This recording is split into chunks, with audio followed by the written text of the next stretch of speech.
मित्रांनो, मी सुधाकर राठोड. शेतकरी मित्रांनो, आता आपण जाणून घेणार आहे सोलापूर कृषी उत्पन्न बाजार समितीचा कांदा बाजार भाव. आज सोलापूर मार्केटमध्ये आवक मात्र भरपूर कमी झालेली आहे.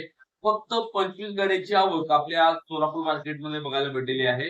25 गाडीपैकी जवळजवळ 5 ते 7 गाडी ही पांढऱ्या कांद्याची आहे. बाकीची उर्वरित 2 ते 3 गाडी आहे नवीन कांद्याचे आणि बाकीचे सगळे जुने कांदे आहेत.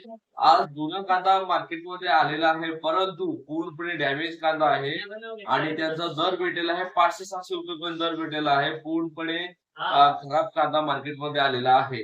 तर जुना कांदा जो आज पाहायला भेटलेला आहे हायेस्ट रेट तर ₹2000 पर्यंत गेलेला आहे. 2100-2200 पर्यंत आज दर गेलेला आहे.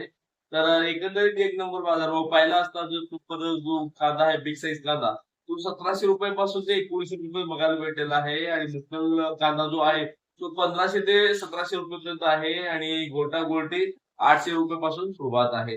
तर हा होता सोलापूर बाजार समितीचा बाजारभाव. आज आवक कमी आहे कारण सोलापूर जिल्ह्यामध्ये भरपूर पाऊस सुरू झालेला आहे मागील 2 ते 3 दिवसापासून.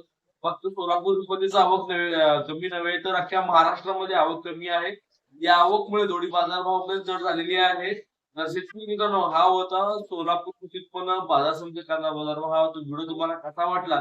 कमेंटमध्ये नक्की सांगायचं आहे आणि तुम्ही आपल्या नवीन असाल तर चॅनल नक्की फॉलो करून घ्या. तर भेटूया अशा व्हिडिओसाठी आपल्या चॅनलवरती. जय हिंद, धन्यवाद.